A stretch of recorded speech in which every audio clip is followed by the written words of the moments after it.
하나님 아버지, 오늘도 하나님과 대화하러 나왔습니다. 하나님의 마음이 알게 되어지게 하시고 우리의 마음과 생각이 하나님 앞에 상달되어지게 하여 주셔서 하나님과 우리 사이에 막힌 담이 없고 가리워진 것이 없도록 성령으로 도와주시옵소서. 믿음으로 언금한 손길들 위에 복을 주셔서 저들이 하나님 앞에 정직하게 행하였사오니 저들의 믿음을 기억하사 하나님이 약속하신 복으로 깨어있는 자들에게 갚아 주시옵소서. 예수님의 이름으로 기도하였습니다. 아멘. 하나님의 말씀은 골로새서 4장 2절에서 6절까지 말씀을 함께 같이 합독하겠습니다.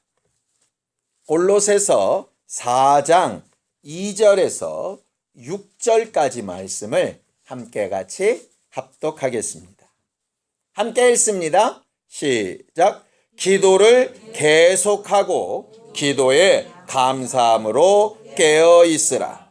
또한 우리를 위하여 기도하되 하나님이 전도할 문을 우리에게 열어주사 그리스도의 비밀을 말하게 하시기를 구하라. 내가 이 일 때문에 매임을 당하였노라. 그리하면 내가 마땅히 할 말로써 이 비밀을 나타내리라. 외인에 대해서는 지혜로 행하여 세월을 아끼라. 너희 말을 항상 은혜 가운데서 소금으로 맛을 냄과 같이 하라. 그리하면 각 사람에게 마땅히 대답할 것을 알리라. 아멘. 우리 하나님은 졸지도 않고 주무시지도 않는 하나님이라고 성경은 그렇게 가르쳐 말하죠. 지난 주일날 우리는 하나님은 어디에나 계신 분이라고 배웠고, 오늘 우리가 배워야 될 하나님은 언제나 계시는 하나님이십니다. 성경을 좀 보죠. 시편 121편 3절 4절입니다. 시편 121편 3절 4절입니다. 함께 합독하겠습니다. 시편 121편 3절 4절입니다. 함께 읽습니다. 시작. 여호와께서 너를 실족하지 아니하게 하시며 너를 지키시는 이가 졸지 아니하시리로다. 이스라엘을 지키시는 이는 졸지도 아니하시고 주무시지도 아니하시리로다. 그렇게 돼 있죠. 어디에서나 우리를 살펴보고 계시는 이유도 우리를 지키시기 위함이고, 언제나 깨어 계시는 이유도 우리를 지키시기 위함입니다. 하나님이 깨어서 우리를 늘상 바라보고 계시고 우리에게 말을 건네고 계시기 때문에 하나님께서는 우리도 깨어있는 자가 되기를 원하시죠. 성경은 깨다 라고 하는 말을 생명이 있다 라는 말과 동의어로 씁니다. 잔다 하는 말을 뭐와 동의어로 쓰죠? 죽었다 라는 말로 쓰죠. 그래서 나사로가 죽었을 때 저가 잔다 이렇게 이야기하는 겁니다.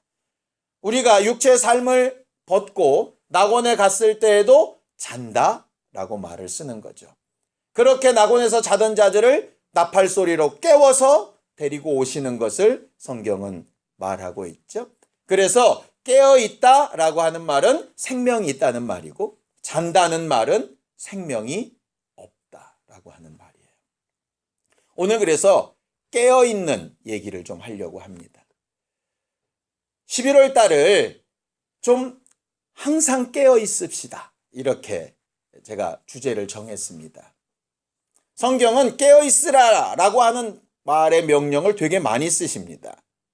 올해가 우리가 하나님의 행복으로 복된 삶이지요. 그러니까 복을 말씀하실 때도 깨어있는 자가 복되다라는 말씀을 되게 많이 하세요. 자, 누가복음 12장 37절입니다. 누가복음 12장 37절입니다. 함께 합독하겠습니다. 누가복음 12장 37절 함께 읽습니다. 시작. 주인이 와서 깨어있는 것을 보면 그 종들은 복이 있으리로다. 내가 진실로 너희에게 이르노니 주인이 띠를 띠고 그 종들을 자리에 앉히고 나와 수종 들리라. 이상하죠? 종들이 주인을 수종 들어야 되는데 주인이 와서 예수 그리스도를 허리에 띠를 띠고 종들을 수종 들어 주겠대요. 조건은 단 하나입니다. 주인이 왔을 때 뭐하고 있으면? 깨어 있으면. 그러니까 복은 뭐냐? 복 받을 수 있는 자격은 뭐냐? 우리가 지금까지는 팔복에서부터 뭘 배웠냐면 복은 이미 주셨는데 복을 가로막는 일들에 대해서 부정적인 개념을 배웠다면 이번 달은 부정적인 개념이 아니라 되게 긍정적인 개념인 거예요.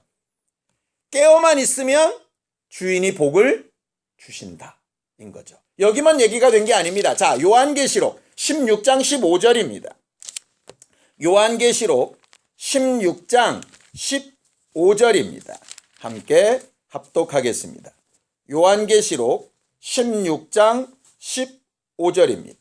함께 읽습니다. 시작. 보라, 내가 도둑같이 오리니 누구든지 깨어 자기 옷을 지켜 벌거벗고 다니지 아니하며 자기의 부끄러움을 보이지 아니하는 자는 복이 있도다.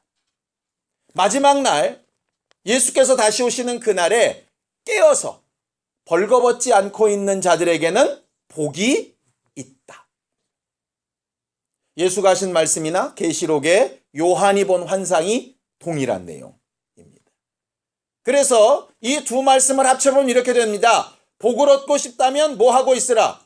깨어 있으라.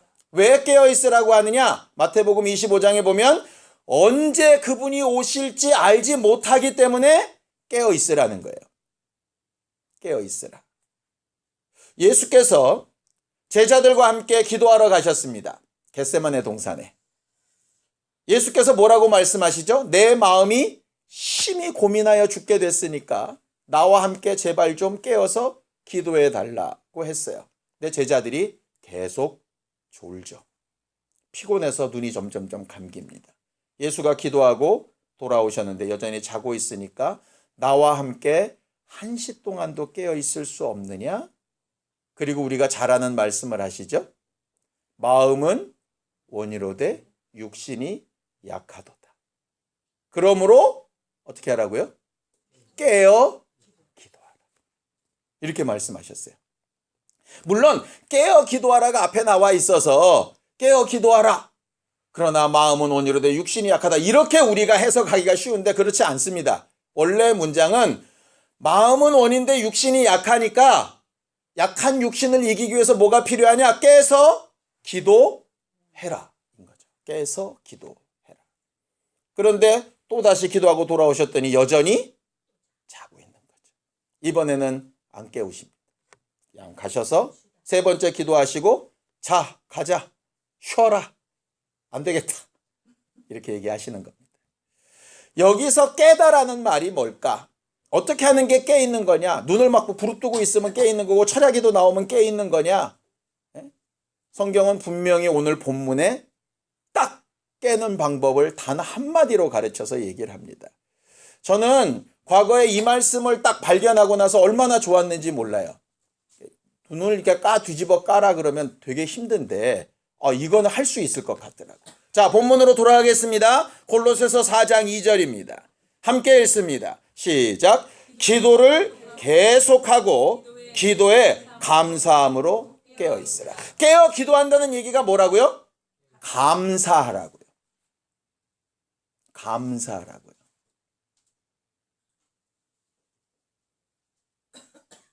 깨어서 기도하는 건 눈 떠서 기도하라는 얘기가 아니고요. 감사할 조건을 찾고 감사할 조건을 고백하고 감사할 조건 때문에 힘을 얻어서 기도하라고.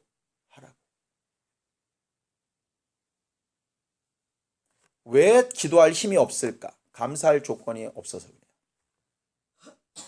정말 감사할 조건이 있으면 힘을 얻죠.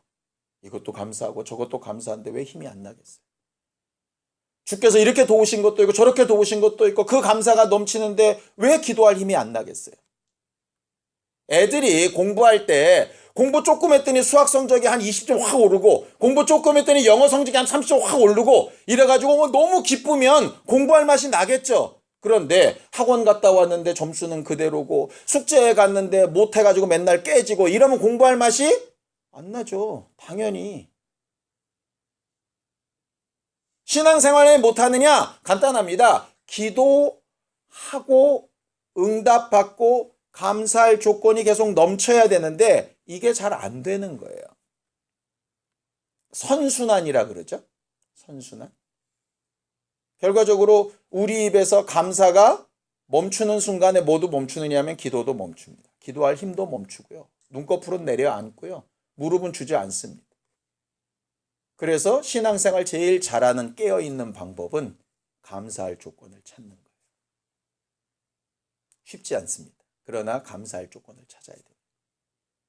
그래서 불평불만을 하지 말라는 거예요. 왜냐하면 불평불만하는 사람은 어떻게 감사하겠어요? 한 우물에서 어떻게 단물과 쓴물이 나오겠어요? 남 미워하지 말라는 거예요. 왜? 남 미워하면서 뭘 감사하겠어요? 남을 욕하면서 어떻게 감사하겠냐고요. 감사가 안 되는데. 이런 얘기입니다. 감사함으로 깨어 있어야 되니까 감사가 빠진 기도라면 사실은 졸면서 하는 기도와 똑같은 거죠. 전혀 생명력이 없는 기도라는 거예요. 예수께서 기도하셨던 내용을 한번 볼까요? 자, 나사로가 죽었습니다. 무덤에 들어가서 죽은 지 나흘이나 됐습니다. 예수께서 하늘을 우러러 기도하신데 뭐라고 기도하시죠? 혹시 기억하십니까? 하나님, 내 말을 항상 들으시고 지금도 듣고 계심을 감사합니다. 예수의 기도는 감사로 시작했던 거예요. 그러니까 이런 거죠. 그 다음 절을 볼까요? 3절입니다. 함께 읽습니다. 시작. 또한 우리를 위하여 기도하되 하나님이 전도할 문을 우리에게 열어주사 그리스도의 비밀을 말하게 하시기를 구하라. 내가 이 일 때문에 매임을 당하였노라. 이게 무슨 얘기냐면 이런 겁니다. 전도해야지. 열심히 남한테 증거해야지. 그런데 증거하고 전도하는 것 이전에 선행돼야 될 게 뭐냐 하면 감사라는 거예요.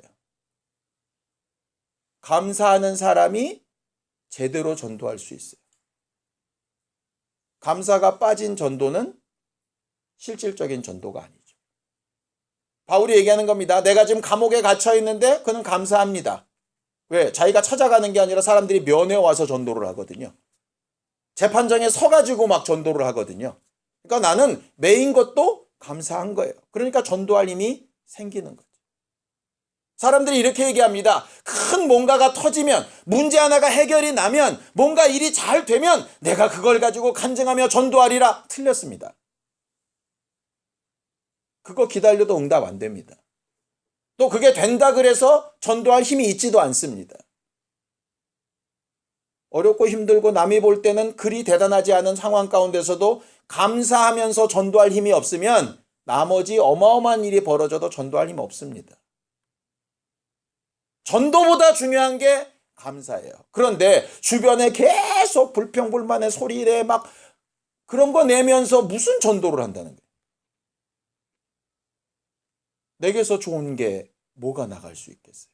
다 볼까요? 4절입니다. 함께 읽습니다. 시작. 그리하면 내가 마땅히 할 말로써 이 비밀을 나타내리라. 마땅히 할 말을 주신 분이 누구죠? 성령이시죠.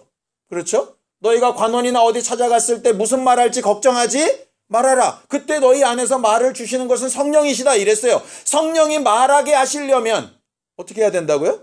감사가 먼저 선행돼야 된다니까요. 성령께서 우리 안에서 아버지의 뜻대로 간구해 주시는데 뭘 생각나게 하시겠어요? 하나님께서 너에게 이렇게 역사하셨다는 걸 계속 가르치셔서 감사하게 하고 감사하는 자가 성령을 힘입어서 성령 충만하게 말할 수 있는 건데 왜 방언을 얘기해도 힘이 없고 그저 롤러대고 끝날까? 감사가 없는데 그냥 형식인 거죠. 감사 조건을 찾는 게 기도 제목의 첫 번째. 그 다음 절 읽어볼까요? 5절입니다. 함께 읽습니다. 시작. 외인에 대해서는 지혜로 행하여 세월을 아끼라. 이 세월을 아끼다. 기회를 잃지 말라 이런 말입니다. 우리가 복이라고 하는 것들 중에 많은 부분이 뭐냐면 기회를 놓치지 않는 거예요. 그렇죠? 그리고 항상 고민하는 게 그거 아닙니까? 이거 뭐 할 때야? 제일 쉽게는 이거 집 팔 때야, 살 때야. 이거 뭐 학교를 갈 때야 말 때야, 이거 사업을 해야 돼 말아야 돼, 뭐 여러 가지 그런 기회에 대한 고민이잖아요. 그걸 해결하는 첫 번째 방법이 뭐라고요? 감사하는 거라니까요. 감사로 기도하고 그 다음에 인도함을 얻는 거예요. 이스라엘 백성이 분명히 애굽에서 탈출한 감사가 있죠. 홍해바다를 건넌 감사가 있죠. 만나 먹고 메추라기 먹은 감사가 있죠. 그게 유지가 됐다면 타락해가지고 39년을 뺑뺑 돌았을까요? 안 돌았어요. 그런데 어느 틈엔가 받은 건 당연한 거고 감사의 조건이 안 되는 거예요. 뭐만 있냐? 눈앞에 보이는 문제가 너무 큰 거예요. 그래서 12명 정탐꾼 갔다가 엉뚱한 보고를 하게 되는 거죠. 감사가 사라지면 정확한 판단이 안 돼버리는 거예요. 두려움에 휩싸이게 되고 근심하고 주저앉게 되는 거예요. 결국 지금껏 도우신 하나님이 내가 정확하게 어떤 건지는 잘 모르겠지만 하나님께서 가장 좋은 길로 역사에 오셨으니 앞으로도 나와 내 가정과 내 자손들을 도우실 거다 분명히 믿고 기도하면 세월을 아끼고 기회를 놓치지 않고 하나님께서 계속 인도해 가실 텐데 그 손을 놓쳐버리게 되는 경우들이 생깁니다. 맨 마지막 보겠습니다. 6절입니다. 함께 읽습니다. 시작. 너희 말을 항상 은혜 가운데서 소금으로 맛을 냄과 같이 하라. 그리하면 각 사람에게 마땅히 대답할 것을 알리라. 우리는 빛과 소금의 직분을 감당하는 것이 복받는 비결이라고 배웠습니다. 결국 복에 관련된 부분의 첫 번째가 뭐냐 하면 감사에 관련된 부분이에요. 우리가 잘 아는 말씀 한마디로 설교를 마치려고 합니다. 항상 기뻐하고 쉬지 말고 기도하고 맨 마지막이 뭡니까? 범사에 감사하라. 이는 그리스도 예수 안에서 너희를 향하신 하나님의 뜻이다 이렇게 되어져 있어요. 우리가 하늘에서 이룬 뜻이 이 땅에도 이루어지이다 이렇게 기도하죠. 하늘에서 이룬 뜻이 뭡니까? 예수께서 아버지께 감사한 거예요. 그럼 이 땅에서 이루어져야 될 건 뭡니까? 이 땅에 하나님의 아들들인 우리가 하나님 앞에 감사하는 거예요. 요한 1서에 있는 대로 누구든지 그의 뜻대로 구하면 그가 들으신다 그랬어요. 우리는 자꾸 뜻을 뭐라고 생각하느냐 하면 어디 가는 게 뜻이고 뭐 하는 게 뜻이고 뭐 먹는 게 뜻이고 그거 아니에요. 그리스도 예수 안에서 우리를 향하신 뜻은 범사에 감사하는 거예요. 그 뜻대로 하는 거잖아요. 그럼 담대하게 기도하면 되죠. 지금까지 살아왔던 내 과거를 보면 내 원대로 돼서 잘된 경우도 있고 내가 원한 것과 상관없이 하나님께서 일방적으로 하셔서 잘된 것도 있어요. 결과적으로 여기까지 숨쉬고 살아있는 것 자체가 이미 하나님께서 가장 좋은 걸로 여기까지 이끌어 오셨어요. 그러니 앞으로도 이끌어 가시겠죠. 왜? 어디에나 계시는 분이 그분이고 언제나 깨어 계시는 분이 그분이니까 우리는 뭐만 하면 되냐? 감사로 깨어 있어서 당신이 하셨습니다.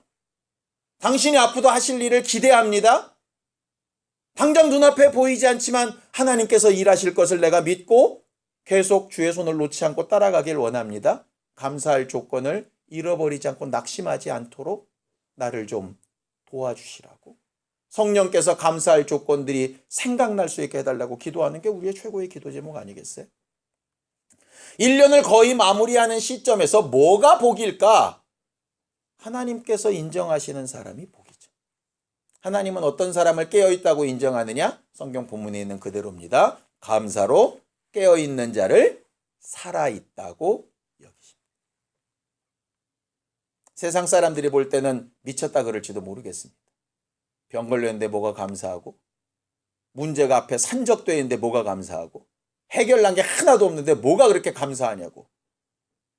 하나님이 앞으로 하실 걸 믿기 때문에 감사하죠.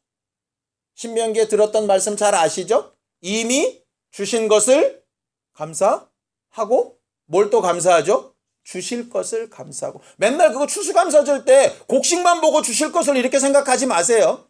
앞으로 인도하실 것도 주실 거예요. 내 눈에 보이지 않는 방향과 길을 가르치시는 것도 주실 거예요. 근데 누가 보느냐? 깨 있어야 보죠. 눈 감고 있는데 어떻게 봐요? 깨어 있을 수 있는 방법은 감사밖에 없어요.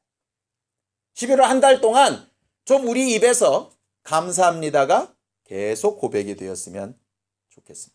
특별히 오늘 저녁에 기도하러 나오신 분들은 적어도 올 한 달만큼이라도 입에서 불평이 나오려고 할 때 감사할 조건이 생각날 수 있는 신령한 성령 충만한 사람들이 될 수 있게 되기를 예수님의 이름으로 축원합니다.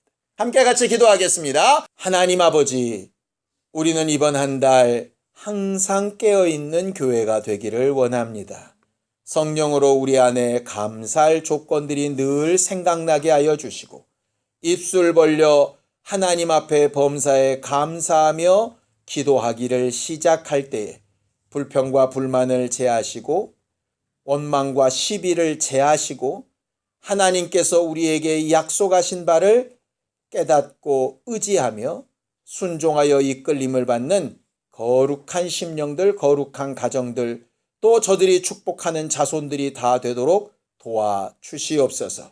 우리에게 주신 날들을 귀히 여기며 이 저녁도 하나님과 함께하여 싸우니 매 순간 주와 함께하는 기쁨으로 풍성한 우리 모두가 되게 하여 주시옵소서.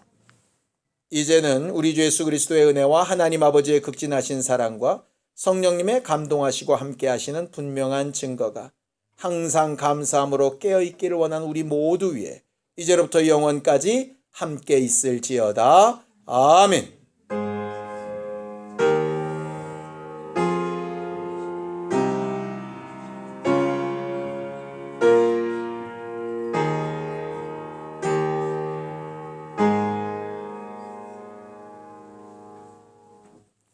우리의 기도 들으신 하나님 앞에 감사한 박수 내겠습니다. 수고하셨습니다. 감사합니다.